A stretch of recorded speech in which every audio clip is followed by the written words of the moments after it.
Coucou! Coucou! Bonjour et bienvenue sur la chaîne Data qui est Chouette! une chaîne dédiée à la présentation de services data. Aujourd'hui, je suis en compagnie de Clément et de Christopher pour vous parler du tant attendu Fabric Capacity Estimator. Alors actuellement, il est en preview et comme son nom l'indique, elle devrait nous aider à déterminer la taille des capacités Fabric en fonction de certains paramètres. Alors si j'ai confié Christopher, c'est que il est l'un des auteurs et donc j'ai hâte de connaître un petit peu les dessous de cette calculatrice qui a été maintes fois évoquée, tant attendue et parfois même, je crois, un peu retardée, mais on évoquera ça peut-être. Et alors, si j'ai convié Clément, c'est parce que en tant que technical spécialiste chez Microsoft, il travaille à l'avant-vente de Microsoft Fabric, donc il est en front avec les clients qui demandent souvent cette fonctionnalité.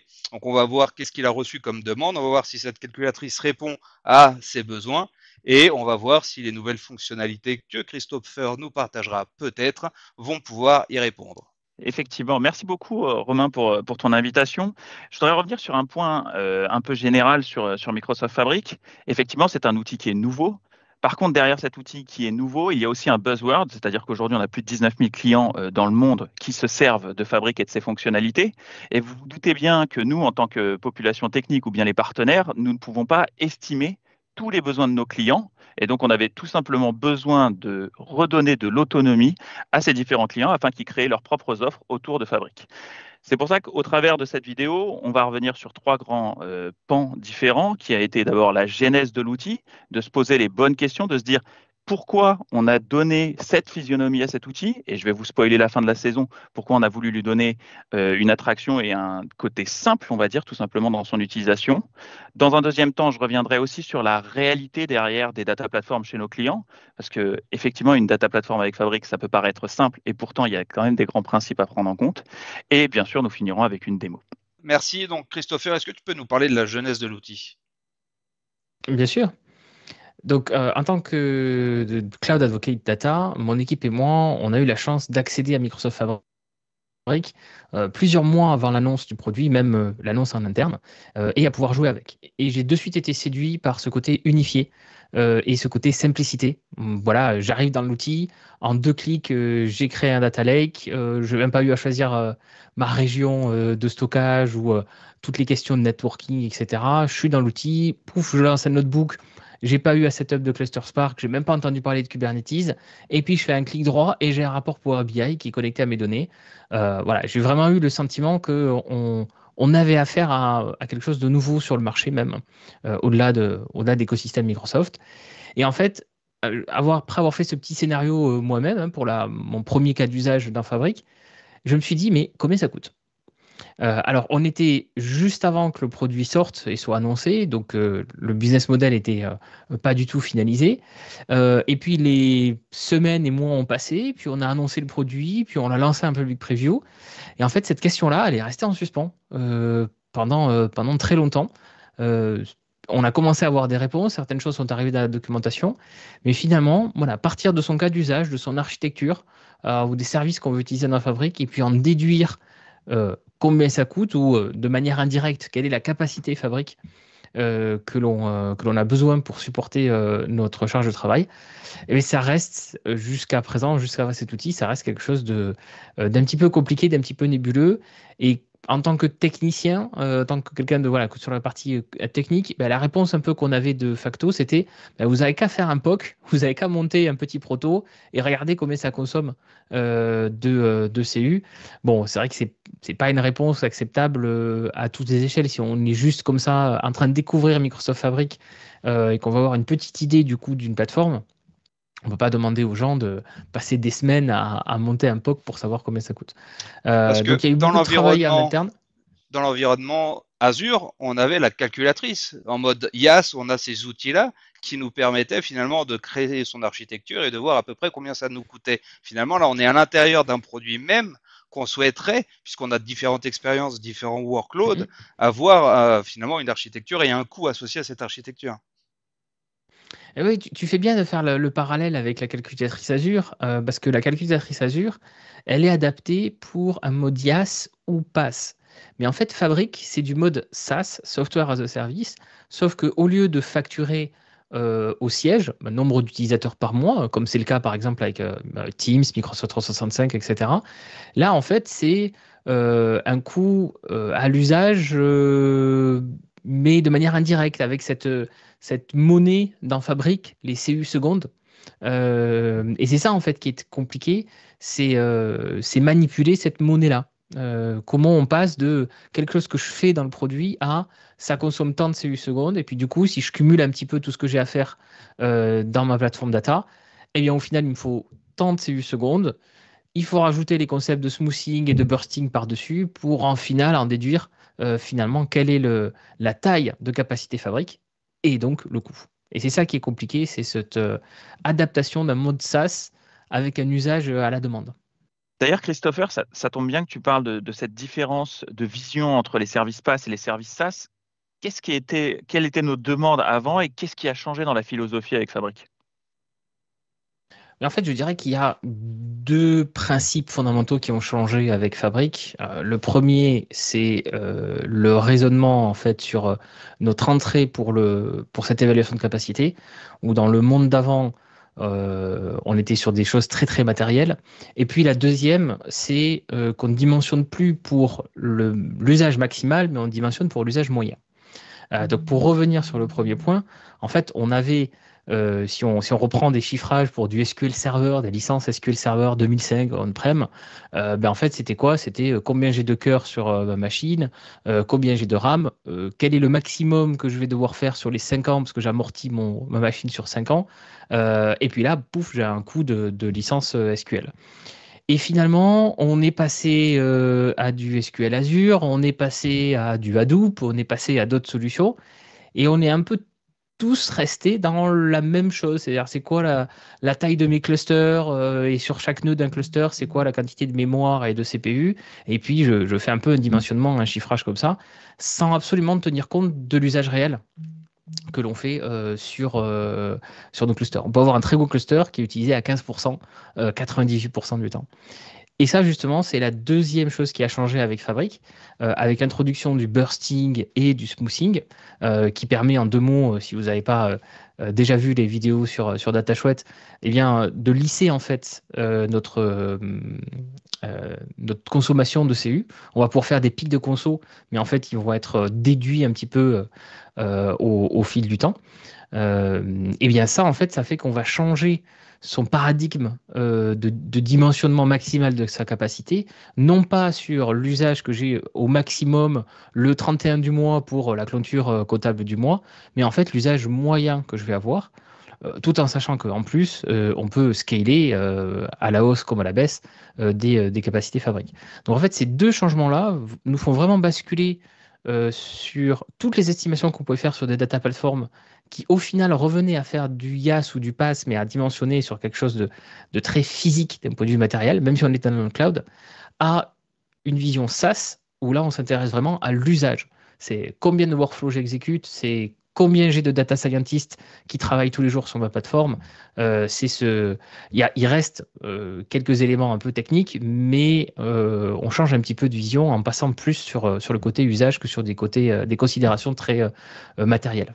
Voilà, maintenant, ça, c'est une vision un petit peu théorique. Il y a des réalités, il y a l'application de cette théorie, il y a la réalité de la data platform. Et justement, Clément, est-ce que tu peux nous faire entrer un petit peu plus dans le concret?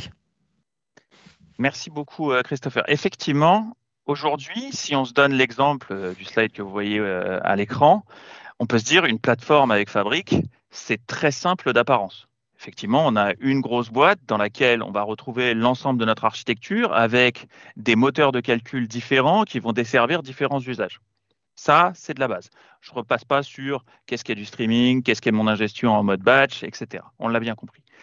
Pourtant, il y a des réalités qui sont vraies sur plein de pans différents et qui vont rester vrais avec Fabric.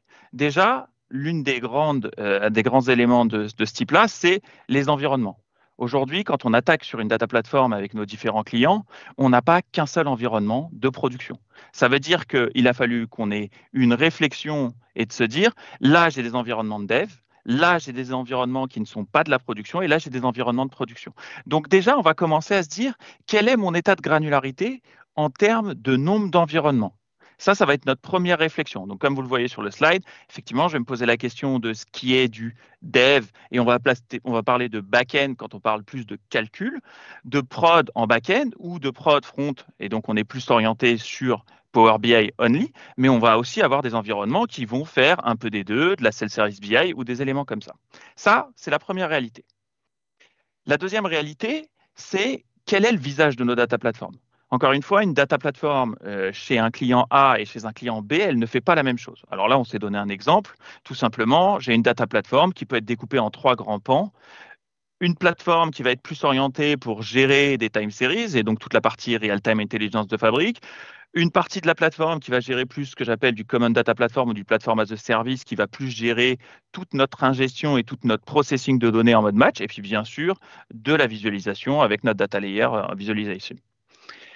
C'est intéressant de se dire, dans cette vision d'une data platform, je vais avoir des découpages qui peuvent être faits entre ces capacités. Une capacité qui va faire peut-être plus de l'ingestion de time series, une capacité qui va peut-être faire plus une processing de time series.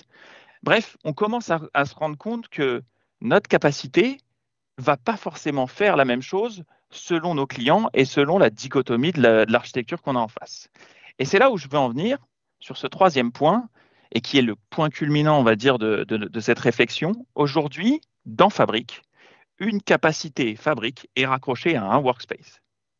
Un workspace, c'est un espace de travail, mais cet espace de travail, ça va être à nous de déterminer l'image et la tête qu'on veut lui donner en fait.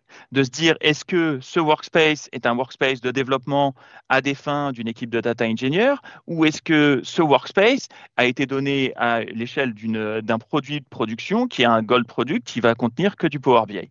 Comme on le voit sur le slide actuel, il va falloir se dire, est-ce que je vais avoir une capacité qui va être partagée dans mon workspace avec tous les items réunis directement sur cette interface ou alors est-ce que je vais avoir des workspaces complètement différents et une même capacité qui est raccrochée à ces différents workspaces. Et bien sûr, le troisième chemin, c'est de se dire comment je vais granulariser mes workspaces et mes capacités en fonction de l'usage.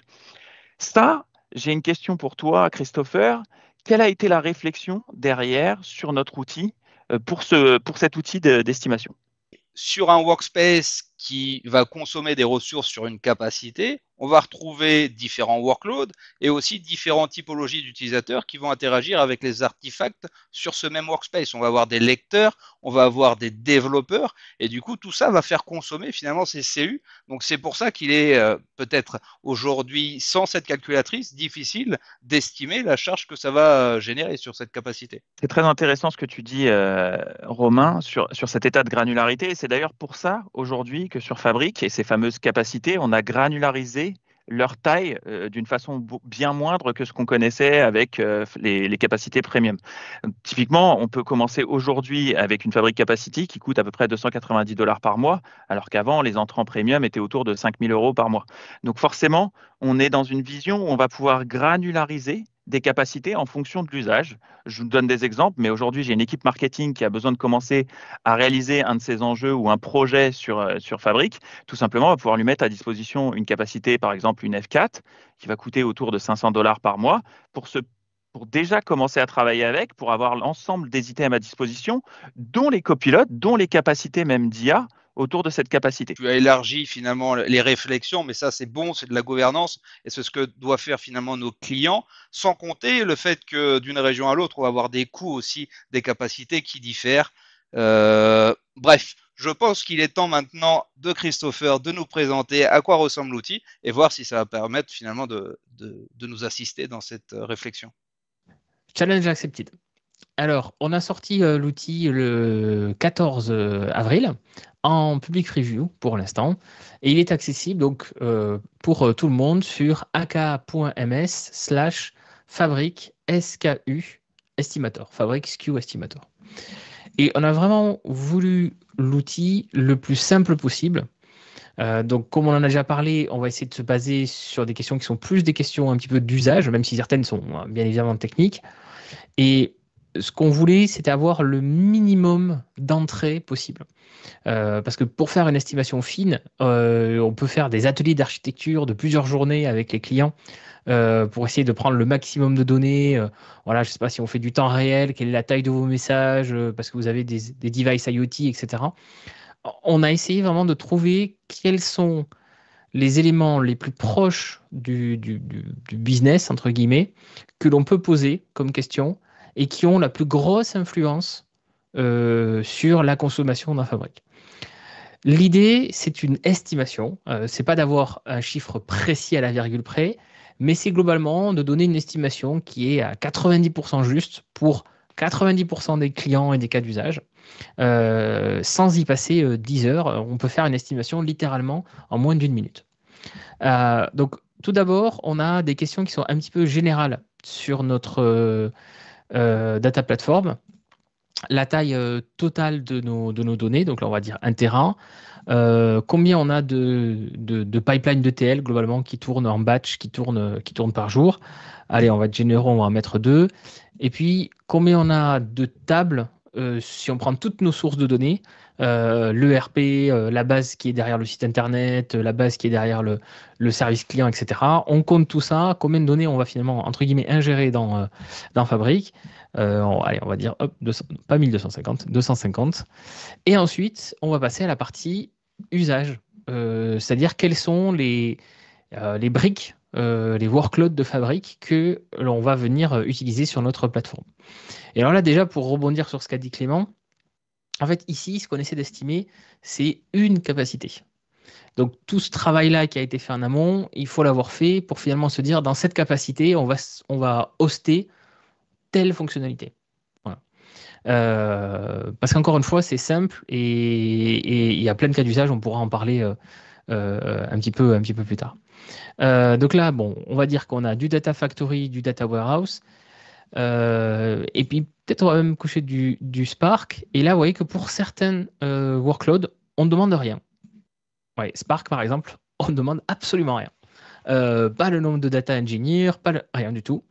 En fait, ce que l'on fait, c'est qu'on va déduire en fonction des choix que vous faites, on va essayer de déduire des topologies d'architecture de data. Et par exemple, si vous choisissez Spark et pas Data Warehouse et pas Data Factory, si vous choisissez juste Spark, on va se dire que vous êtes sur une moderne data architecture avec un médaillon, que vous avez 3 couches, bronze, silver et gold, que votre volume total de données, il y a tant de pourcents qui sont en bronze, tant de pourcents qui sont en silver, etc. Et on va estimer du coup le coût de transformation via des notebooks, des JobSpark, pour transformer vos données à travers toutes ces couches. Vous avez fait des études pour finalement, en fonction de ce que vous avez constaté d'usage, vous avez fait en gros des calculs et du coup essayer de mapper ce qu'on va mettre ici par rapport à des architectures typiques que vous avez identifiées, c'est ça ? Oui, tout à fait. On a réalisé en fait des modèles mathématiques pour estimer quel sera l'usage qui sera fait de Fabric. Alors bien évidemment, on a des informations en interne sur les différents workloads et comment ils fonctionnent. Puis une fois qu'on a réalisé ces modèles-là, eh bien, on les a validés statistiquement. C'est-à-dire qu'on est allé regarder la télémétrie du produit à travers toutes les capacités Fabric qu'il y a dans le monde pour tous les clients pour essayer de voir en fait si ce qu'on avait estimé était proche de cas réels, de cas d'usage réels des clients. Donc, je vais recocher un petit peu plus parce que là, on était un peu faible en workload. Hop là, et un petit temps réel. Donc, pour certains, comme je disais, pas d'input. Pour d'autres, on a essayé de limiter au maximum. Donc là, par exemple, Data Factory, on pose aucune question sur les pipelines. On va les déduire en fait des réponses aux autres questions. Par contre, si vous faites du Dataful Gen 2, ça peut avoir un impact assez important sur votre consommation en CPU. Donc là, on essaie de vous demander quand même une petite information. Et puis, typiquement, voilà, sur les requêtes ad hoc que pour faire des analyses, par exemple, sur un SQL endpoint pour Lakehouse ou Warehouse, et bien en fait, on va juste demander le nombre d'utilisateurs et on a fait des moyennes sur, en moyenne, un utilisateur du SQL Analysis Endpoint, il fait tant de requêtes par jour qui ont tant d'impact. Voilà. Par exemple, c'est le cas sur la data science. Le data science, on estime qu'un data scientist, il ne va pas travailler 8 heures par jour à exécuter du code Python dans des notebooks parce qu'il y a des réunions, parce qu'il y a de la réflexion, etc. Donc, on a pris une moyenne en fait, d'heures actives par data scientist par jour et pour estimer un petit peu ce qu'ils font dessus. Là, c'est pareil pour Power BI, on est sur des métriques qui sont normalement assez simples à trouver dans l'entreprise. Combien on a d'utilisateurs quotidiens qui consultent des rapports Power BI et combien on en a quotidiens qui créent des rapports Power BI puisque ce n'est pas le même licensing. Encore une fois, excuse-moi de te couper, Christopher, on est à l'échelle d'une capacité pour un projet. Donc, quand on vous demande le nombre de viewers de vos rapports Power BI, ce sera à l'échelle de ce projet et à l'échelle de à qui on va partager ces rapports Power BI. Et moi, j'ai une Tout à fait. remarque. Est-ce qu'on a des infos sur les licences utilisateurs dans cette calculatrice ou uniquement de la capacité? Alors je te propose de faire la première estimation pour répondre à ta Ok. question. On calcule, et donc là, la magie du calcul, il faut le croire, mais on estime que pour ce cas d'usage, il faudra une F32, que cette F32, entre guillemets, ne sera pas au taquet. On a un petit tiers qui est encore non utilisé, et puis que globalement, la consommation en CPU va se répartir de cette manière-là sur les différents workloads. Et dans ce cas-là, effectivement, il te faudra 170 licences Power BI Pro pour assurer cet usage-là. Par contre, si jamais tu viens ici et puis que tu as un peu plus d'utilisateurs, alors je vais faire le calcul de tête, on va voir si ça fonctionne. Oui, voilà, F64. Et là, en fait, on t'a recommandé F64, non pas parce que ta consommation globale de la plateforme nécessitait cette puissance de calcul, mais parce qu'à partir de F64, tes lecteurs de rapports n'ont pas besoin d'avoir licence pro. une licence pro de Power BI. Et donc, dans ce cas-là de figure, si tu veux économiser de l'argent, entre guillemets, eh bien, il vaut mieux que tu prennes une F64 juste pour avoir cette partie licensing en fait, qui est incluse dedans. Et puis, tu peux désactiver cette recommandation. Donc là, on te retombe sur la vraie, par rapport à la consommation, le vrai SKU qu'il te faut. Par contre, on te dit, by the way, il faudra quand même acheter 370 licences Power BI Pro. Mais il y a des cas où voilà, tu as des licences 5 déjà, M3, Microsoft 365, Enterprise 5. Et donc, du coup, tu as une licence Power BI Pro qui est couverte. Donc, dans ce cas-là, tu n'as pas besoin, en effet, d'acheter une grosse capacité pour ce projet-là, pour ces usages-là. Alors, quand on te voit faire, Christopher, on a l'impression que c'est très facile. Est-ce que c'est une réalité pour tout le monde? Parce que j'ai l'impression que cette adresse, elle est publique. Donc, quelle est ta vision? Oui, tout à fait. On veut vraiment que ça soit un outil qui soit là pour répondre au maximum de cas d'usage, au maximum de personnes. Ça veut dire que si tu fais que découvrir Microsoft Fabric, tu m'as croisé par exemple en conférence ou dans une émission de Data Chouette au hasard de ton feed, tu te dis, ah tiens, Fabric, ça a l'air pas mal, mais je veux voir vite fait combien ça coûte. Ben, finalement, tu n'as pas besoin de grand chose.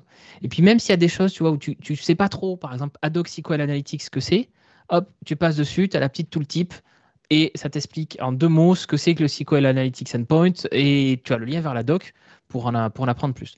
Donc, si tu connais absolument rien à Microsoft Fabric, tu peux utiliser cet outil.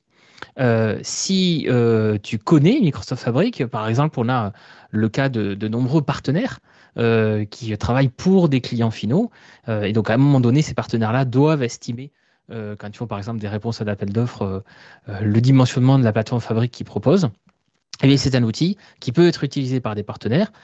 Et comme l'outil est public, ils pourraient même l'utiliser voilà, dans une réunion de Teams avec le client en même temps. On répond aux questions, on clique, etc. On travaille de manière pas collaborative parce que il faut partager la page web, mais voilà.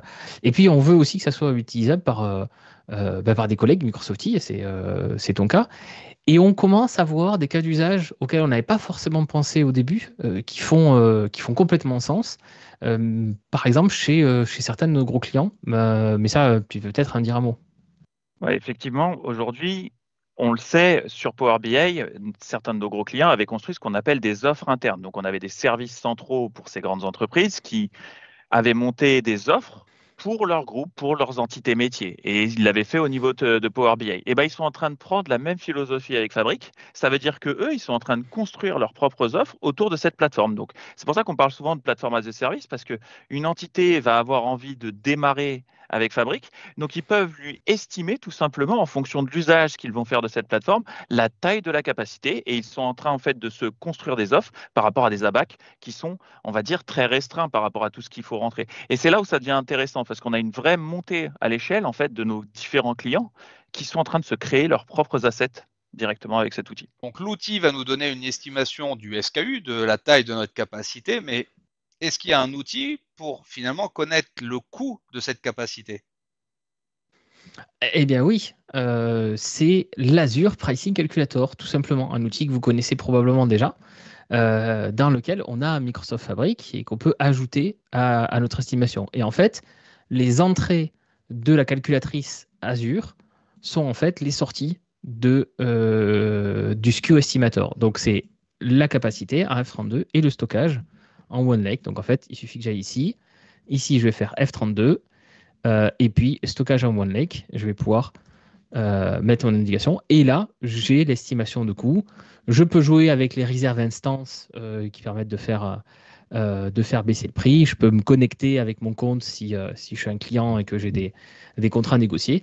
Et donc, en fait, on a gardé la partie prix dans un outil qui est dédié à ça, qui gère tout ce qui est les changements Les contrats, les régions aussi. les contrats, les régions, les changements de monnaie, voilà, chercher le terme, entre l'euro, dollar, etc.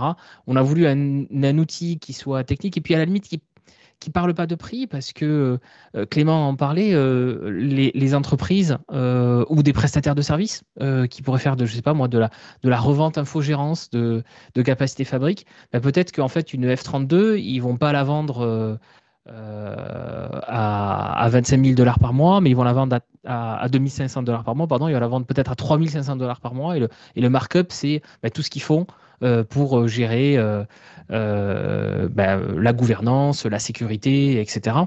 Donc on a un outil qui s'abstrait complètement de cette partie prix, qui donne vraiment une capacité, mais vous le voyez, on a le lien direct d'un côté à l'autre. Et puis, à l'inverse, depuis la calculatrice Azure, eh bien, vous avez un lien vers le Fabric Capacity Estimator. Alors, on est en preview. C'est peut-être normal qu'on puisse pas interagir complètement entre les deux portails. Est-ce que à terme, on aura peut-être là finalement le bouton qui nous permettra d'enregistrer directement ces informations, ou c'est pas encore prévu? On verra. On est en train de travailler du coup pour arriver à la GA. Une des choses qui nous manque pour la GA, c'est du feedback. Donc la meilleure manière de nous donner du feedback, eh bien, c'est d'utiliser le produit, de faire des estimations avec, pour qu'on ait un petit peu de télémétrie sur l'usage des gens. Et puis, à l'intérieur du produit, vous avez un petit bouton, là, le petit smiley, qui vous permet en fait de nous envoyer du feedback produit. Donc voilà, si vous avez quelque chose qui n'a pas fonctionné ou un résultat qui vous a paru un petit peu bizarre ou une fonctionnalité que vous aimeriez voir dans le produit, eh bien c'est le moyen de nous envoyer du feedback. Et en fait, la quantité de feedback qu'on va recevoir, ça fait partie des choses qui vont déterminer le passage en GA. On voit que ça répond à des enjeux que l'on a déjà aujourd'hui. Encore une fois, moi, je m'en sers tous les jours. Enfin, quand je dis tous les jours, c'est par rapport à toutes les demandes que j'ai et nos clients doivent s'en servir déjà eux aussi tous les jours. Donc, on a déjà un état de réponse par rapport à ce qu'on recherchait. C'est quoi la vision, un peu les next steps à court terme pour vous? Bien, pour nous, c'est tout d'abord de mettre à jour nos modèles mathématiques en fonction des feedbacks que l'on a de nos clients. Pour certains services, on a l'air d'être très très précis, mais pour d'autres services, en fait, on s'aperçoit que les questions que l'on pose laissent place à une grande diversité d'usages. Je vais prendre un exemple, l'event stream, où en fait on pourrait s'en servir juste comme un tuyau de déversement ou comme une véritable usine de traitement de temps réel. Et finalement, et pour être précis, le nombre de jobs que l'on exécute dans un event stream, c'est une question qu'on a fait le choix de ne pas mettre parce qu'on était parti sur un cas d'usage assez classique d'event stream. Et peut-être un peu trop simpliste. Et donc là, il faut peut-être ouvrir un petit peu plus le choix des possibles pour avoir une estimation qui colle le plus près de cette diversité des cas d'usage. Donc on a pas mal de travail sur améliorer la pertinence pour couvrir le maximum de cas d'usage. Et puis après, on a des fonctionnalités qui vont nous aider en fait à ce que cet outil passe d'un outil que l'on utilise finalement pour soi à un outil que l'on peut un petit peu plus utiliser en équipe, parce que souvent les estimations, c'est rarement quelque chose qu'on fait tout seul. On va avoir la personne qui est responsable de Power BI, la personne qui est responsable du data engineering. On est souvent 3, 4, 5 personnes finalement à travailler autour d'une seule estimation.